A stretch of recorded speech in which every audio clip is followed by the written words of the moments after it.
The crystal chandeliers sparkled above, casting a warm glow over the ballroom.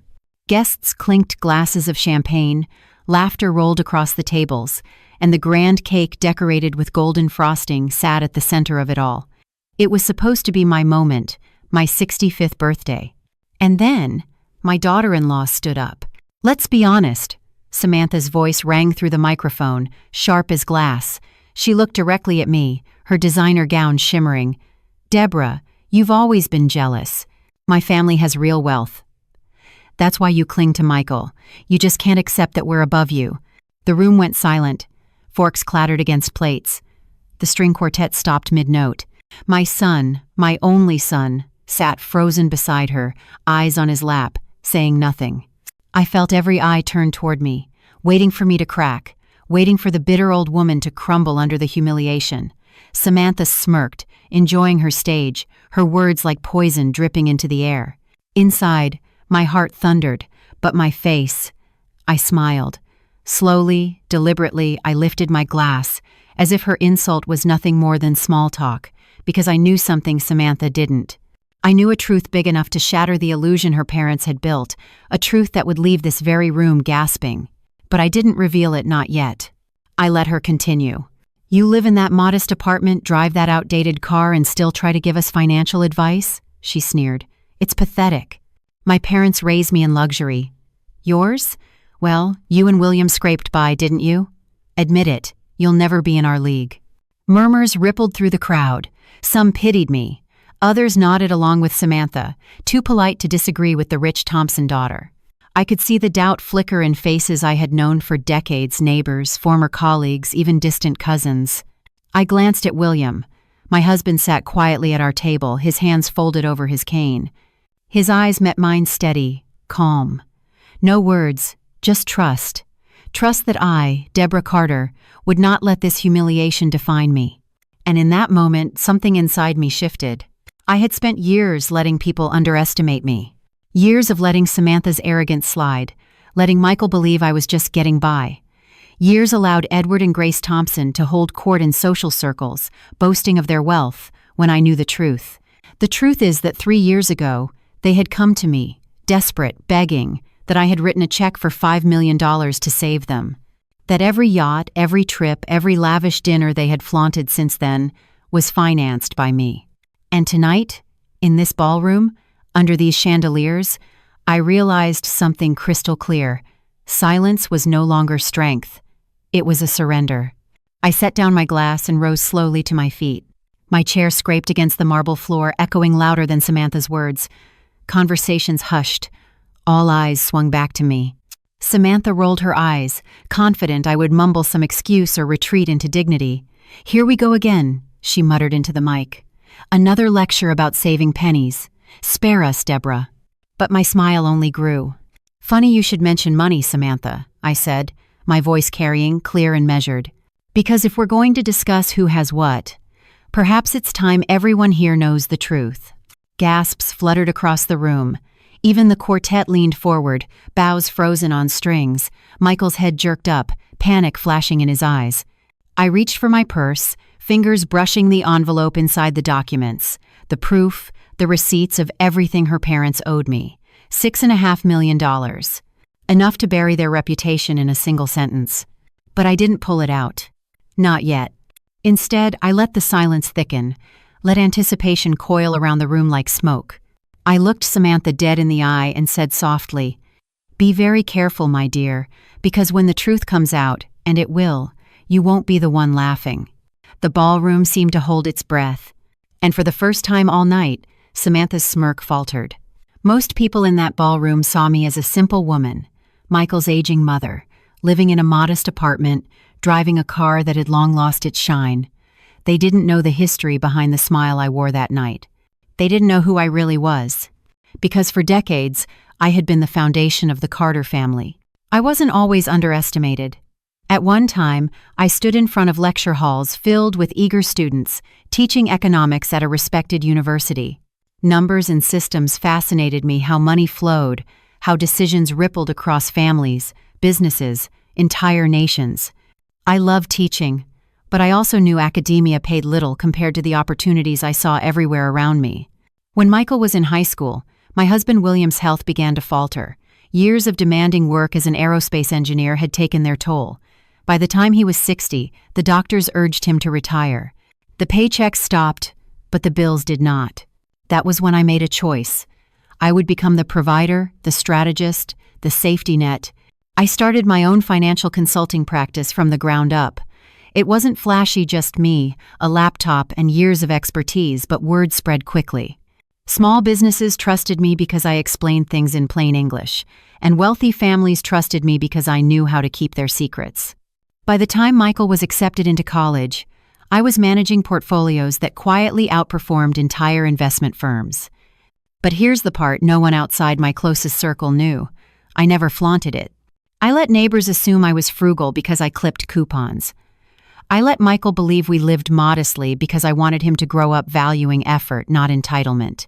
And when William asked if I ever resented carrying the financial load, I always told him the truth. No, this is what family means. Still, there were sacrifices. Vacations we didn't take. Dinners I skipped so Michael could attend private school. Nights spent poring over spreadsheets while William rested in the next room. I wore simple clothes, I drove old cars, and yes, sometimes I looked like the struggling retiree Samantha liked to mock. That was the image I chose to show the world. And I wore it like armor. What Samantha never understood, and what Michael forgot, was that I held the keys to the Carter family's survival for more than 3 decades. When William's retirement left us vulnerable, I stepped in. When Michael wanted to start his own financial services company, I discreetly connected him with clients, even guaranteed his first line of credit. When his marriage to Samantha meant stepping into a higher social circle, I bit my tongue at every insult, choosing peace over pride. But peace is fragile, because each cutting remark from Samantha wasn't just about me, it was about erasing the decades I had spent carrying this family. Each time she smirked about her parents' supposed wealth, she was spitting on the sacrifices I had made. And worst of all, my Michael let her. I don't blame William for staying quiet. He is a kind man, a steady man, and in his silence, there is respect. He has always trusted me to fight battles when they came. But Michael's silence cut differently. It wasn't the silence of trust, it was the silence of complicity. And that hurt more than Samantha's words ever could. So I endured. I let the world believe I was a woman past her prime, living simply, grateful for scraps of attention from a wealthier family. Because sometimes, letting people underestimate you is the greatest advantage you can have. That night, as the murmurs swirled around me in the ballroom, I thought back to the years when William's paychecks disappeared, and it was just me standing between stability and collapse. If I could carry my family then, I could certainly carry this moment now. They thought they were exposing me as small, but what they didn't realize was that I had been holding the bigger truth all along. And soon, the very arrogance Samantha wielded like a weapon would become her downfall. Because I wasn't just Michael's mother. I was Debra Carter, the woman who built empires in silence. And I was done hiding. I still remember the first time Michael brought Samantha home. He was glowing with the kind of pride a young man wears when he thinks he's introducing the family to the woman of his dreams. "Mom, Dad, this is Samantha," he said, his hand resting gently on hers. She was beautiful, I'll admit that. Tall, polished, her hair cascading in perfect waves. The diamond bracelet on her wrist sparkled brighter than the chandelier in our dining room. Everything about her screamed money, effortless, casual money. I set the table that night with my best china, the set I had kept from my wedding, careful to place each plate just right. William pulled out a chair for her, his quiet, gentlemanly way of making a guest feel welcome. I had cooked Michael's favorite meal roast chicken with herbs, garlic mashed potatoes, and apple pie for dessert. Samantha looked around the apartment as though she had stepped into a curiosity shop. "This is cozy," she said, her eyes lingering on the hand-stitched curtains, the well-worn sofa, the framed photographs on the wall. "I've never actually seen a place this traditional." She said it with a smile, but I caught the flicker of disdain beneath it. William simply nodded. "We've lived here for 30 years, he said. "It holds memories." Samantha gave a polite laugh, but it wasn't the laugh of someone who understood sentiment. It was the laugh of someone tolerating something beneath her. As dinner progressed, she told us about her parents, Edward and Grace Thompson. They had just come back from Europe, she said. Tuscany in the spring, then Paris for shopping, and a quick stop in London before returning to the States. She described their new vacation home on the coast, their art collection, and their plans to expand their real estate empire. Michael watched her with awe, nodding at every word, drinking her stories in like champagne. Then she turned to me. "Michael tells me you work in finance," she said, swirling the wine William had poured for her. "That must be challenging on an academic salary." I smiled politely. "I ran a consulting practice after leaving teaching. It kept us comfortable." "How?" "Oh, how quaint," she said, as though I had told her I collected stamps. "My parents have always said finance is only truly worthwhile at scale. Big investments, international deals. But still, it's nice you found something to keep busy." Her words stung more than I expected. She didn't know me, yet she had already reduced my decades of work to a hobby. William shifted in his seat, sensing the tension, and changed the subject to Michael's college years, but the damage was done. Later that evening, after Samantha and Michael left, I cleared the dishes in silence. William joined me in the kitchen, rinsing glasses at the sink. "She's young," he said gently. "She doesn't know the weight of her words." "She's not just young," I replied, stacking plates. "She's been raised to believe wealth is the only measure of worth. And Michael is enchanted by her world." William placed a hand over mine. "Then we'll hold steady. That's what we do." I wanted to believe him. But over the weeks and months that followed, I began to see subtle changes in my son. He stopped asking me about his business plans, leaning instead on Samantha's opinions that often echoed her parents' arrogance. He mentioned once, almost casually, that maybe I should downsize, move into a smaller place, so you don't have to worry about expenses. It wasn't cruel, it wasn't even intentional, but it was Samantha's voice echoing through him. The woman I had welcomed into my home with roast chicken and apple pie was slowly teaching my son to see me as small, as less than. And while William told me to be patient, to trust that Michael's heart was still good, I knew better. I had seen enough in my years of consulting to recognize the pattern. Charm first, influence second, control last. Samantha was no different than the ambitious clients who believed they could buy respect and bend people to their will with money. The difference was this: she wasn't just entering a business deal, she was entering my family. And I could already feel the walls shifting. The first time William and I met Samantha's parents, I understood exactly where she had learned her sense of superiority. It was at a dinner they hosted, an invitation sent on engraved stationery that practically smelled of money. The restaurant was the kind that served entrees on plates the size of serving trays, with waiters who wore white gloves and recited the menu like poetry. William adjusted his tie nervously, unused to such displays, while I watched everything with careful eyes. Edward Thompson rose from the table as we arrived, a tall man with a broad smile and the kind of handshake meant to impress.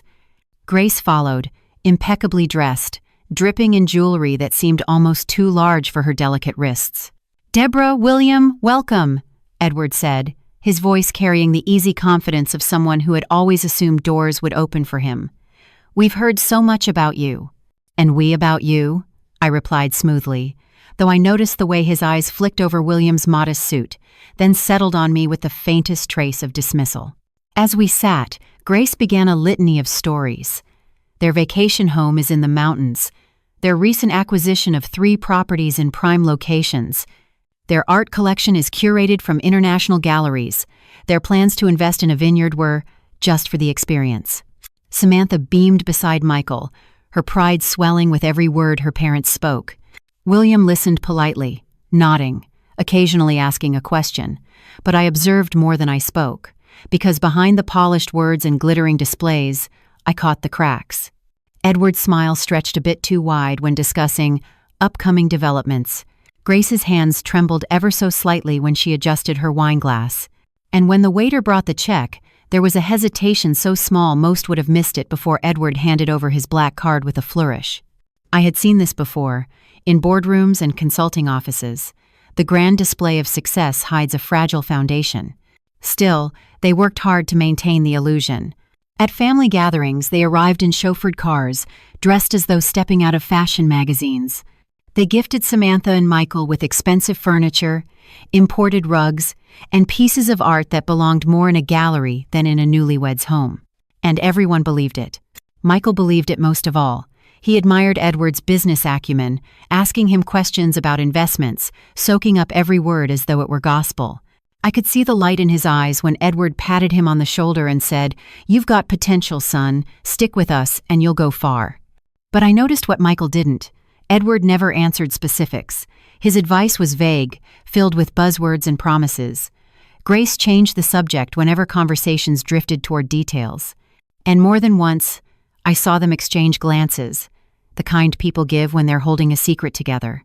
William remained quiet after those dinners, though I caught him once, in the car ride home, shaking his head. "They're showmen," he muttered. "All flash, no foundation." I nodded. "And Samantha worships it. She thinks wealth is armor." "She'll learn," he said. I wasn't so sure. Because Samantha wasn't just dazzled by her parents' wealth, she was defined by it. Every story she told, every comparison she made, revolved around what her family had, what they owned, what they controlled. And Michael, blinded by love, allowed her world to shape his view of ours. At first, I tried to brush it aside. Every family is different, I told myself. Perhaps their way of flaunting things was simply cultural, a habit born of success. But deep down, I knew. I knew the signs of financial strain hidden beneath grand gestures. I had built my career spotting them. And I suspected, though I had no proof yet, that the Thompson empire wasn't nearly as invincible as they wanted the world to believe. Still, I said nothing, because sometimes silence is its own form of power, and sometimes letting people underestimate you is the best way to prepare for the moment when the truth finally demands to be seen. That night, as William and I returned to our quiet apartment, I placed my hand over his. "Did you notice?" I asked softly. He gave me a look that said he had. "They're hiding something," I whispered. He squeezed my hand gently. "Then when the time comes, you'll be ready." I didn't know then how soon that time would come, but I could feel it. Beneath all the glitter, the Thompsons' empire was already beginning to crack. It was a Tuesday evening when the call came. I remember because William was dozing in his armchair, the television humming softly in the background. My phone lit up with an unfamiliar number. When I answered, the voice on the other end was tight, trembling. "Debra, it's Grace Thompson. I hope I'm not disturbing you." I sat up straighter. Grace had never once called me directly. In fact, she had always kept a polite distance, interacting with me only in group settings, smiling just enough to appear gracious, while her eyes carried the same quiet disdain her daughter had perfected. "No, not at all," I replied cautiously. "What can I do for you?" There was a pause, followed by a shaky breath. "I wouldn't be calling if it weren't urgent. Could we meet? Tomorrow morning, perhaps?" Her tone was so unlike the confident, polished woman I'd seen at dinners that I agreed without hesitation. The next morning, we met at a quiet cafe on the edge of town. Grace was already seated when I arrived, her designer handbag on the table like a badge of honor. But her face told a different story. Dark circles under her eyes, lips pressed into a thin line, fingers clutching a napkin until it tore. "Thank you for coming," she whispered, glancing around nervously. "Where's Edward?" I asked. "He'll be here shortly." True to her word, Edward arrived moments later, but gone was the booming confidence. His suit was wrinkled, his tie slightly askew, his smile forced. "Debra," he said, shaking my hand a little too firmly, "I appreciate you making time for us." I folded my hands on the table. "Of course. Now, why don't you tell me why we're here?" Grace looked at Edward, then back at me. We're in trouble. The market turned against us. Some investments went south. Cash flow is—" Her voice cracked. "It's collapsing." I said nothing, letting the silence press them forward. Edward leaned in. "We need help, Debra. Substantial help. The banks. They won't touch us. Too much risk, too much exposure. But you have a reputation. Discreet, resourceful. We were told you might have resources." The irony nearly made me laugh. For years they had treated me like a relic, a quaint professor's wife who clipped coupons, and now here they were, admitting the empire was smoke and mirrors, begging for a lifeline. "How much?" I asked. Edward hesitated. Grace gripped his arm. Finally, he exhaled. 5 million. Even though I had suspected their situation was worse than they let on, the figure made my chest tighten. $5 million. That wasn't patchwork money. That was desperation. William's voice echoed in my head. "They're showmen. All flash, no foundation." He had been right. "And why?" I asked evenly. "Should I trust that you'll repay me?" Grace's composure cracked. Her eyes glistened. "Because we'll sign whatever you want. We'll pay interest, collateral, anything. Just, please. If people find out we're sinking, it will ruin us." That was the heart of it. Not survival, not stability, reputation. The Thompson name was built on appearances, and without it, they had nothing. I leaned back, considering. 5 million was a significant sum, even for me. But I had it. Years of careful investing had given me a safety net bigger than anyone imagined. Still, lending it to people who had spent years looking down on me? That would be foolish, unless I controlled the terms. "You'll get your money," I said finally, watching the relief flood their faces. "But the terms are mine. Interest, schedule, documentation, and not a word to Samantha or Michael." "Of course," Edward said quickly. "Absolute discretion." Grace reached for my hand, her grip cold. "Thank you, Debra. You don't know what this means." Oh, but I did. It meant their empire was already collapsing. It meant every glass of champagne, every vacation photo, every smug smile at my expense had been bought on borrowed time. When I left the cafe, the winter air cut across my face, sharp and bracing. William was waiting in the car. "Well?" he asked. "They needed 5 million, I said, buckling my seatbelt. His eyebrows shot up. "And you gave it?" "I lent it," I corrected. "On my terms. They think they've hidden the truth, but now I hold the strings." He studied me, then nodded slowly. "Then when the time comes..." "When the time comes," I finished, staring out the window, "their own arrogance will undo them." I didn't know then that the repayment would barely last a year, or that one day, standing under chandeliers at my own birthday celebration, I would hold their entire empire in the palm of my hand. The Thompsons wasted no time putting my money to use. Within weeks of that meeting at the cafe, their lives were brighter, louder, and more extravagant than ever. They hosted galas at their mansion, donated to charities with oversized checks, and filled their social calendars with one glittering event after another. To anyone watching, it seemed as if their empire was thriving. But I knew the truth. Every chandelier that burned through the night, every glass of champagne poured for their guests, every trip they bragged about to Europe or the Caribbean, it all flowed from the $5 million they owed me. And Samantha reveled in it. She invited me and William to their new home shortly after the renovations were completed. A grand foyer open to marble floors polished to a mirror finish, with a spiral staircase that looked plucked from a palace. Samantha floated down the steps as though she were royalty, her heels clicking against stone. "Isn't it gorgeous?" she said, spreading her arms wide. "Mom and Dad insisted we upgrade. It's more befitting our status." I smiled politely, though inside I wanted to laugh. "Your status?" I thought. "Your status is debt." Michael walked beside her, grinning like a boy who had won the lottery. He showed us their new dining room table, imported from Italy, the chandelier that had come from a French auction house, and the wall-sized artwork Grace claimed was an investment piece. "Can you believe this, Mom?" Michael said, pride swelling in his voice. "I told you marrying Samantha was the best decision I ever made. Look at the life we're building." The words hit me like a knife. He didn't realize that I had been the one building lives in silence all along. William said little, as usual, his hand resting on his cane, his eyes scanning the room with quiet disapproval. Later in the car, he muttered, "It looks like a museum, not a home." He was right. It was a stage. As the months passed, Samantha's confidence grew. She began hosting luncheons where she paraded her wealth to her friends, often at my expense. "Michael's mother is sweet," I overheard her say once, not realizing I had stepped into the hallway. "But she still lives so simply. I keep telling her she should let us help her. Imagine retirement at her age and still driving that old car." Her friends tittered, sipping their wine. I didn't interrupt. I had learned that sometimes silence is more powerful than defense. Still, it cut deep because the son I had sacrificed so much for sat beside her, nodding, never once standing up for me. And yet, despite the cruelty, I kept the secret. I let them live their fantasy, because the more they flaunted, the more tightly they wrapped the noose around their own necks. But Michael changed, too.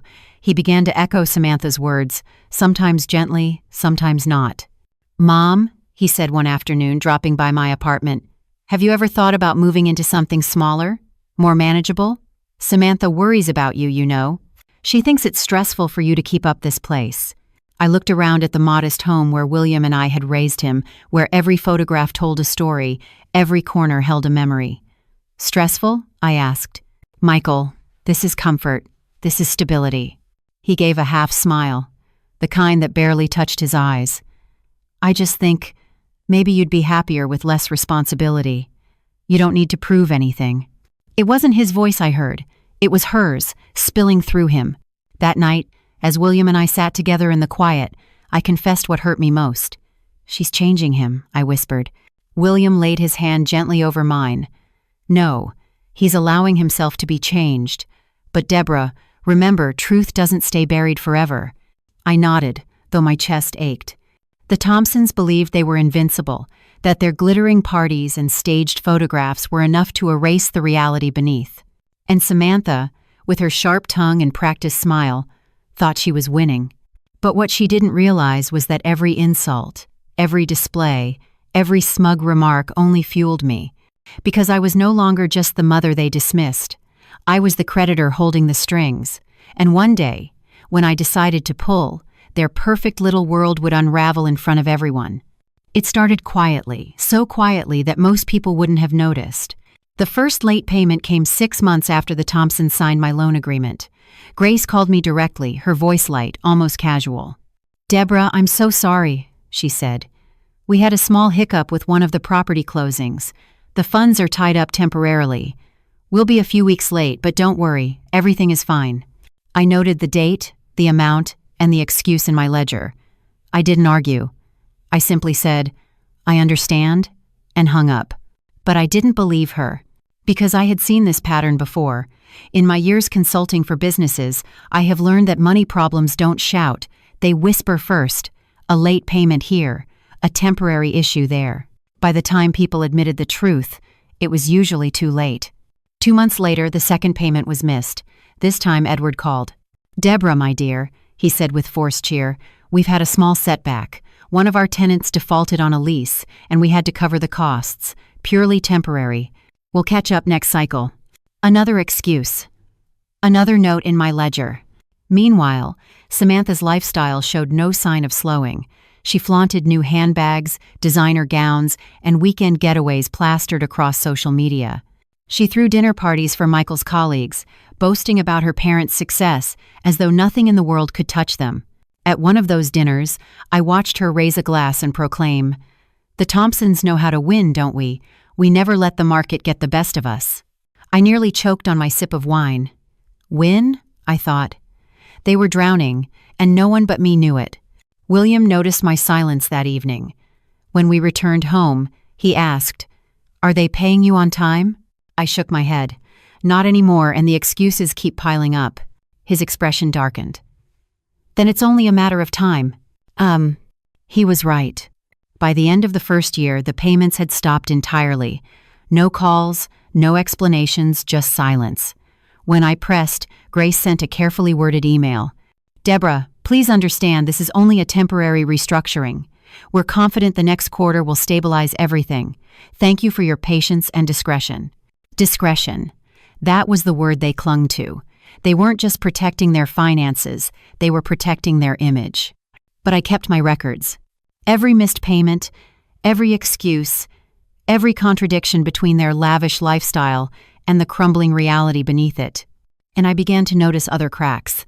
At a gala hosted in their home, I saw Edward slip away mid-evening, returning with a pale face and sweat on his brow. Grace's smile faltered more often, her laughter sounding brittle instead of effortless. Samantha bragged louder, laughed harder, as though compensating for the unease, trickling through the edges of her perfect world. Michael noticed nothing. Or perhaps he chose not to. He was too caught up in the glitter, too proud of the life he thought he'd built, too willing to believe Samantha's narrative that his mother lived small while her family lived grand. But I knew better. Every time I looked at them, I didn't see wealth. I saw debt. I saw arrogance propped up by borrowed money. My money. And still, I stayed silent. Not out of weakness, but out of strategy. Because I understood something they didn't. When people weave a lie, the longer they live inside it, the more dramatic the collapse becomes. William once asked me, late one night as we sipped tea in the quiet of our apartment, "Why don't you expose them now?" "Because," I said softly, "truth has its own timing. If I reveal it too soon, they'll find ways to deny it, to spin it. But if I wait, if I let them tighten the rope with every lie, then when I finally speak, there will be no escape."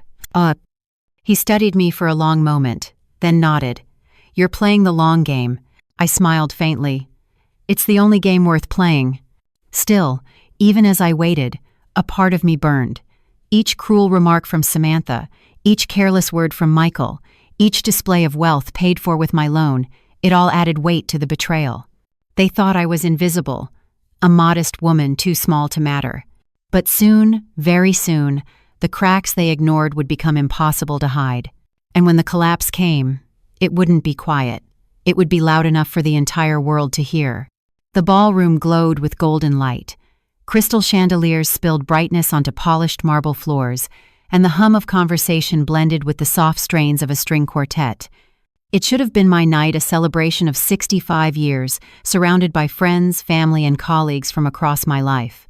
The cake stood proudly on a table near the stage, layers frosted with elegant swirls and crowned with "Happy Birthday, Debra" in delicate script. William sat beside me, his hand resting lightly on his cane, his calm eyes watching me with quiet pride. For once, I allowed myself to breathe, to think, maybe this will be a night of joy. Then Samantha stood.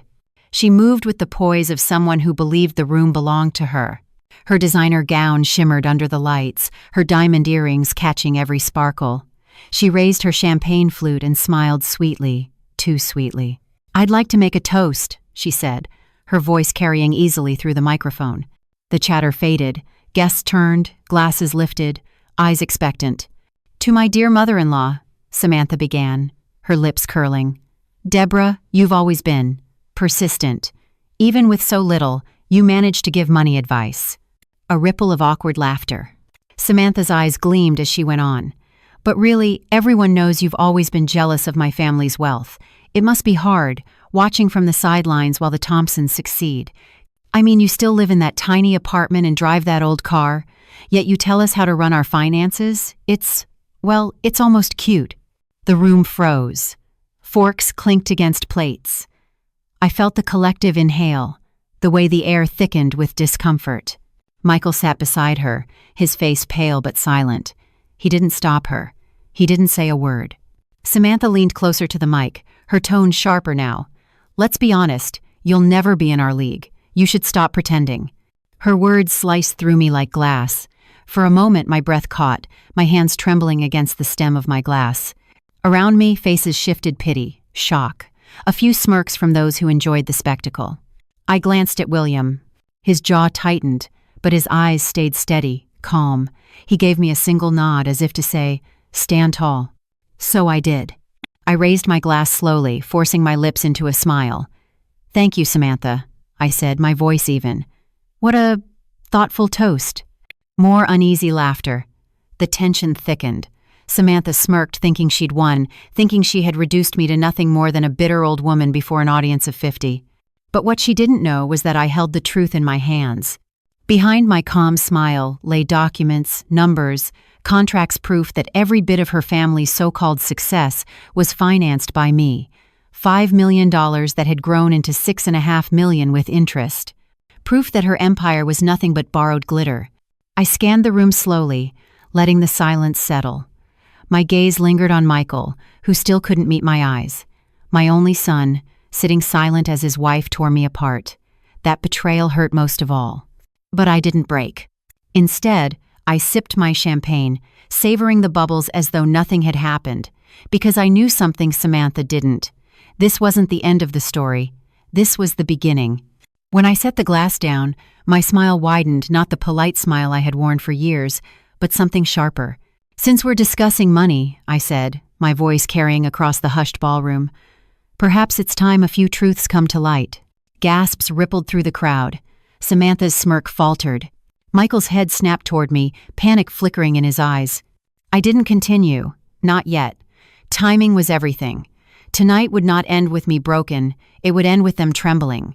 So I lifted my glass again, as though dismissing the moment, and let the music swell back into the room. But inside I made a promise. Soon, very soon, the world would see the Thompsons for who they truly were. And when that moment came, Samantha would remember this night, not as her triumph, but as the spark that lit the fire. That night, after the party, I closed the door of our apartment and leaned against it, letting the silence settle. William rose slowly from his chair, his cane tapping against the floor. He studied me with those calm, steady eyes that had been my anchor for decades. "You held yourself with dignity," he said softly. I exhaled, finally releasing the breath I'd been holding since Samantha's toast. "Dignity doesn't erase humiliation," I replied, "but it does buy me time." He tilted his head. "Time for what?" "For the truth," I said. I poured myself a glass of water and sat at the kitchen table. The same table where I had paid bills late at night, balanced checkbooks, and guided Michael's first attempts at budgeting. Tonight, though, I spread out something else. A thick folder I had been keeping for months. Inside were copies of every contract, every signed agreement, every transfer record between me and the Thompsons, pages upon pages of numbers that painted the story they'd worked so hard to bury. The loan, the interest, the missed payments, the silence. William sat across from me, watching quietly. "You've been preparing this." I nodded. "Since the first time they were late. I knew it wasn't temporary. It never is. So I documented everything. Every excuse, every delay, every contradiction between their lifestyle and their reality." I slid one page toward him. The balance due stared back in bold figures. $6,482,000. William whistled low. "That's not just a debt. That's a bomb waiting to go off." "And Samantha," I said bitterly, "has been standing on the stage mocking me, using the very money I lent them to prop up her arrogance." His lips pressed into a thin line. "So, what now?" I leaned back, my mind already racing. "Exposure. Not through lawyers, not through courts. They'd find a way to drag it out, twist it, spin it. No, this has to be public, immediate, unarguable." I thought back to the faces in the ballroom, neighbors, friends, colleagues, business associates. Many of them were also tied to the Thompsons in one way or another. If they knew the truth, the Thompsons' empire of reputation would collapse overnight. "I'll need to gather everything," I continued. "Contracts, bank statements, transfer receipts. I'll prepare a presentation, something no one can deny when they see it with their own eyes." William arched a brow. "You're planning a spectacle." "I'm planning justice," I corrected. "They humiliated me in front of everyone. They've built their power on a lie. The only way to end it is to rip the lie apart where it started, in front of an audience." He was quiet for a moment, then nodded. "If anyone can do it, it's you." Over the next days, I worked methodically. By morning, I was at my desk, combing through digital records, downloading statements, compiling timelines. By evening, William brewed tea while I printed contracts and placed them in binders.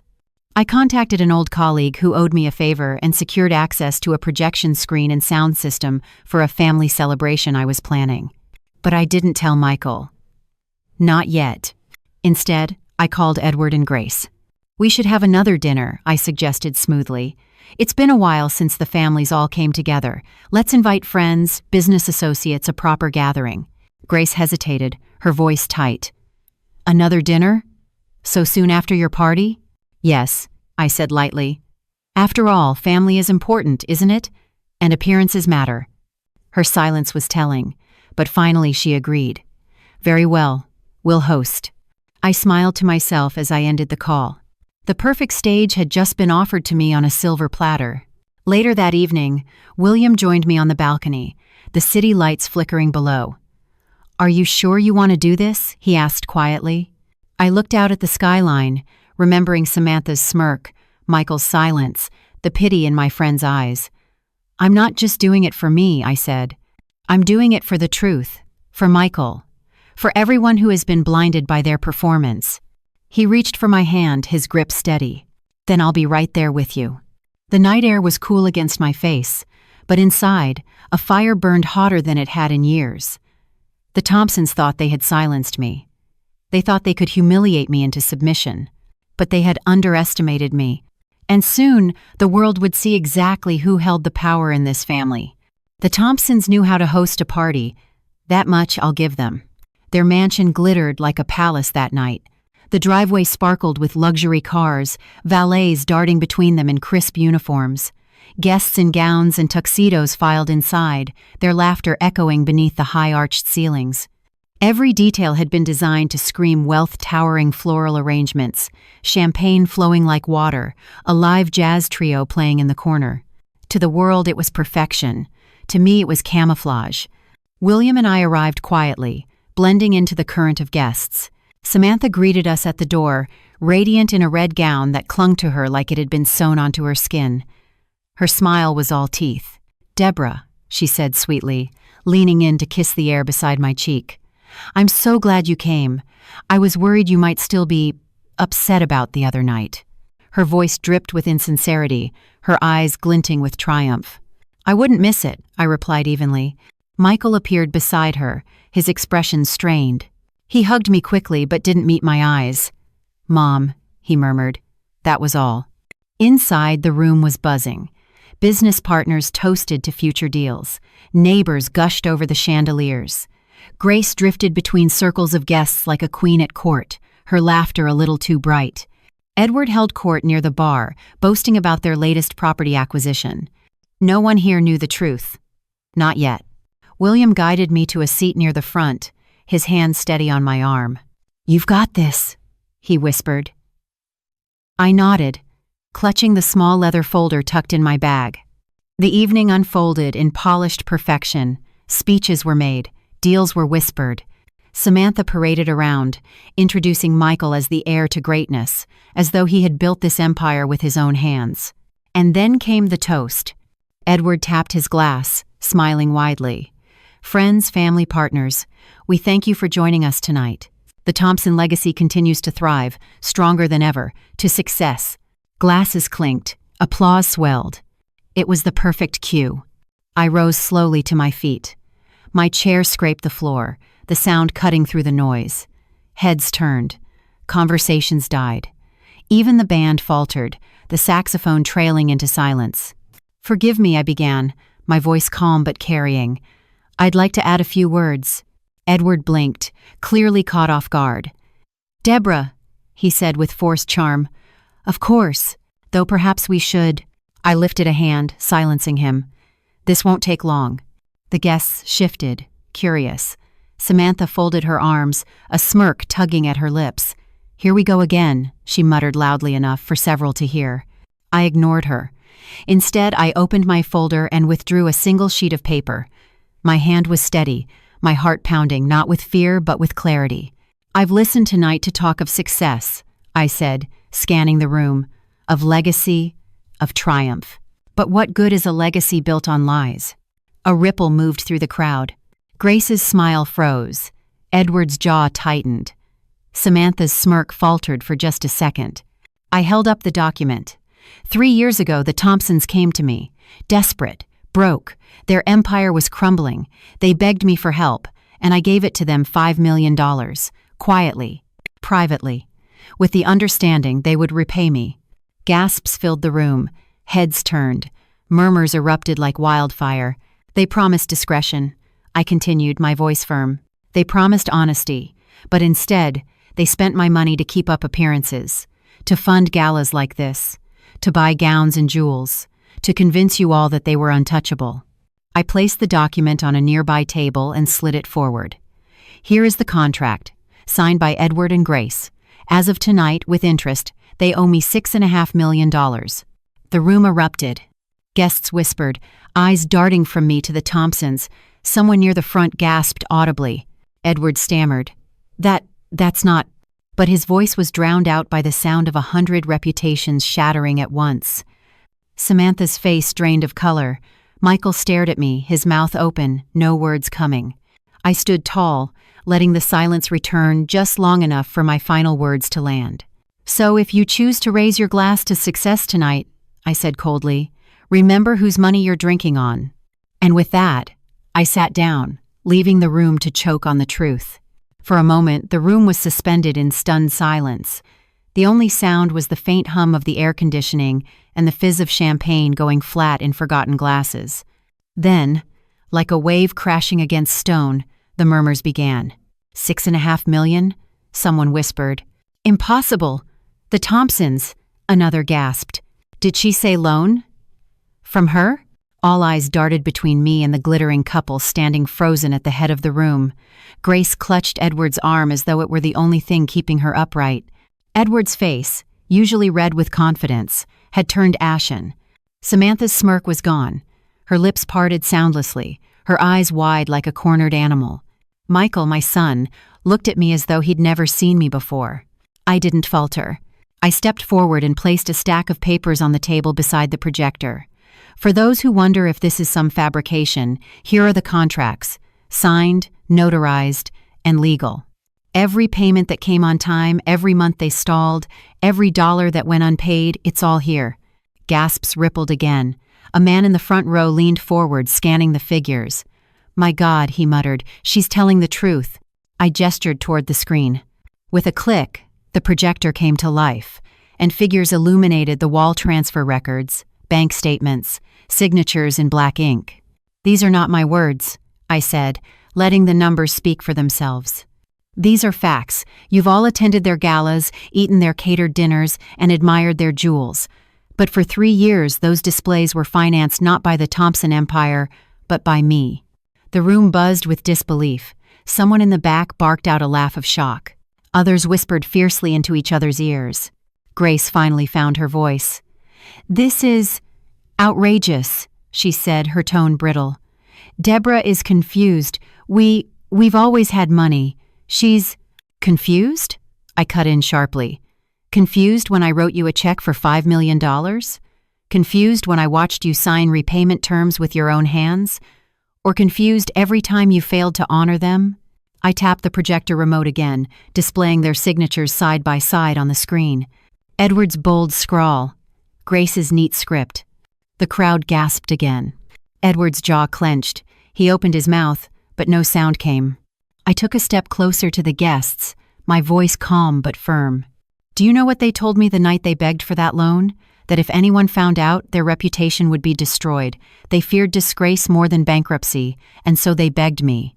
For a long, breathless moment, the ballroom was frozen. The chandeliers glittered, but no one admired them. Glasses hovered in midair, forgotten. Every pair of eyes shifted from me to Edward and Grace, waiting, demanding an explanation. Grace's lips trembled as she forced a smile. This is absurd," she said, her voice quivering. "Debra must be confused. Perhaps she misinterpreted." I cut her off with a shake of my head. "Confused? Then why is your signature here?" I tapped the contract on the table, the sound sharp as a gavel. "Why did the payments stop after only 6 months? Why do you owe me $6.5 million today?"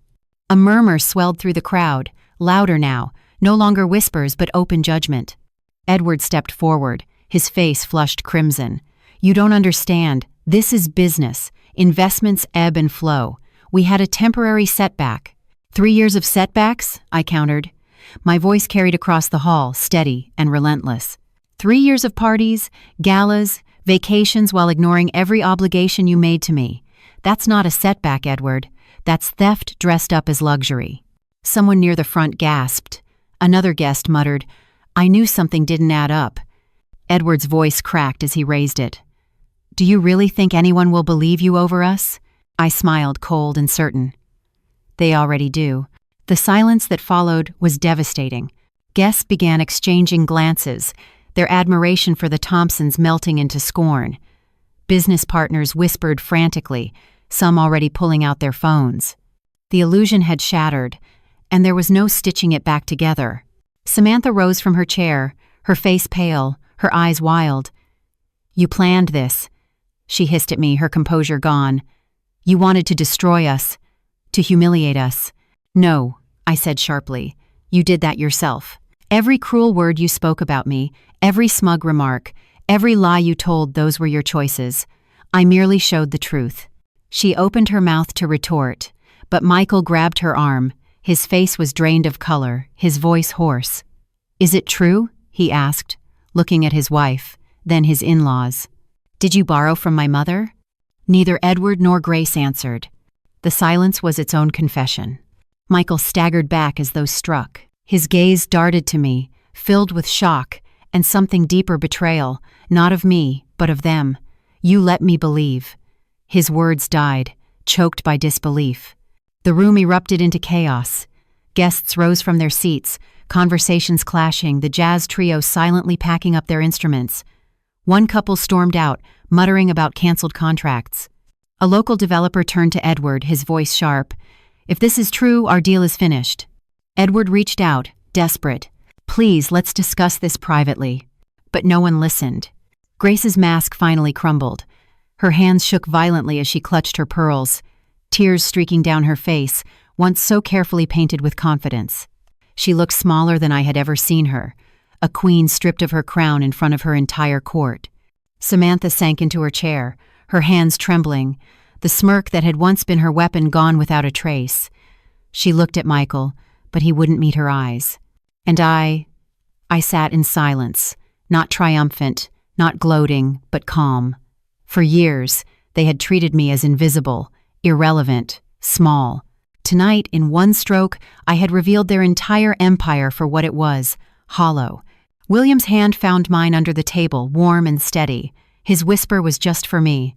"It's done." I nodded. Because there was nothing left for me to say. The truth had spoken louder than I ever could. As I rose to leave, chairs scraped back, and the crowd parted instinctively. I walked through them, head high, every step echoing against the marble floor. Behind me, the Thompsons' voices faded into pleading, defensive cries, pathetic echoes of people who had once commanded awe. The chandeliers still glowed, but the shine no longer belonged to them. That night, dignity did not collapse on me. It collapsed on them. The ballroom had turned into a storm. What once was laughter and polite chatter was now a sea of sharp whispers and accusatory stares. The Thompsons' carefully curated image lay in ruins, and there was no salvaging it. Michael stood frozen in the middle of it all, his face pale, eyes darting between me, Samantha, and her parents. "Tell me it isn't true," he demanded, his voice trembling but loud enough for nearby guests to hear. "Tell me you didn't borrow from my mother." Grace reached for his arm, her voice thin. "Michael, darling, please, this isn't the time." "Then when?" he snapped, pulling away. "When I've spent years believing you were untouchable? When I've watched Samantha look down on my mother while you've been living on her money?" The crowd gasped at his words, some guests shaking their heads, others watching with morbid fascination. Samantha's eyes filled with tears, but not the kind that soften hearts. They were frantic, desperate. "Michael, you don't understand. We had no choice. My parents—" He cut her off. "No choice? You had every choice. You chose to hide it. You chose to humiliate my mother with her own money." His voice cracked. "Do you have any idea what you've done?" Edward tried to interject, his voice booming. "Michael, calm yourself. This is a private family matter." "No," Michael said, his voice cold now. "This is public. You made it public the moment you turned your debt into a stage show." He turned on his in-laws, fury flashing in his eyes. "You lied to me. You let me walk around believing I'd married into success, when all along you were bleeding my mother dry." Grace's shoulders slumped, her mascara streaking down her face. "We thought we could fix it before anyone knew. We thought—" "You thought wrong," Michael barked. Samantha reached for his hand, her voice trembling. "Michael, please, we can move past this. It doesn't change us." But he pulled back as if her touch burned. "It changes everything. Because all this time I defended you. I believed you when you said my mother was small, pathetic, and jealous. I let you poison me against her." His voice broke and he pressed a hand to his forehead. and it was all built on her generosity. The guests were no longer pretending not to listen. Some openly stared. Others whispered into phones, no doubt spreading the scandal before dessert was even served. Deals were collapsing in real time, reputations evaporating like smoke. Through it all, I remained silent. I didn't need to add another word. My truth had already detonated. William leaned toward me. "It's time to go." I nodded, rising slowly. The room seemed to part as I moved toward the doors. Eyes followed me, some with pity, most with newfound respect. Not one person stopped me. Behind me, I heard Samantha's voice, sharp and panicked. "Michael, don't walk away from me. You can't let her win." But Michael's reply carried clearly across the room. She didn't need to win. She was never playing your game. She was telling the truth. The words echoed, final and damning. As I reached the doorway, I glanced back once. Edward and Grace stood together, their regal posture gone, looking like frightened children caught in a lie. Samantha clutched her glass, her face twisted between rage and despair. Michael stood apart from them, shoulders slumped, eyes hollow as though seeing his marriage for the first time without the glitter. I turned back, stepping into the cool night air. William followed, steady as ever, his hand briefly brushing mine in silent affirmation. The night sky was clear, the stars sharp against the darkness. I inhaled deeply, feeling lighter than I had in years. For the first time in a long time, I wasn't the one carrying shame. It wasn't me shrinking under the weight of judgment. That burden now belonged to those who had earned it. I walked to the car with my head high, the muffled chaos of the ballroom fading behind me. Every insult, every smirk, every dismissal, they had all been answered. And the fracture that had begun years ago with a single smug smile had finally split open, leaving the Thompsons' empire in rubble. But I knew this was only the beginning. Families don't break all at once. They splinter, piece by piece. And tonight was just the first crack. The morning after the party, the city seemed quieter, as if the chaos of the previous night still lingered in the air. But the silence was deceptive. By breakfast, the phones were ringing. William poured coffee while I scrolled through the headlines on my tablet. The whispers from the ballroom had already spread. Articles hinted at financial troubles in the Thompson empire, and one business columnist wrote, "When reputations are built on illusion, the truth always finds its way to the surface." William slid a cup toward me. "So it begins," he said. Indeed it had. By the end of the week, 2 of Edward's biggest partners had pulled out of their deals. The real estate projects they had flaunted as crown jewels were suddenly in jeopardy. Grace tried to call me twice, leaving messages laced with desperation pleading for understanding, for family discretion. I deleted them without responding. Samantha, however, was louder.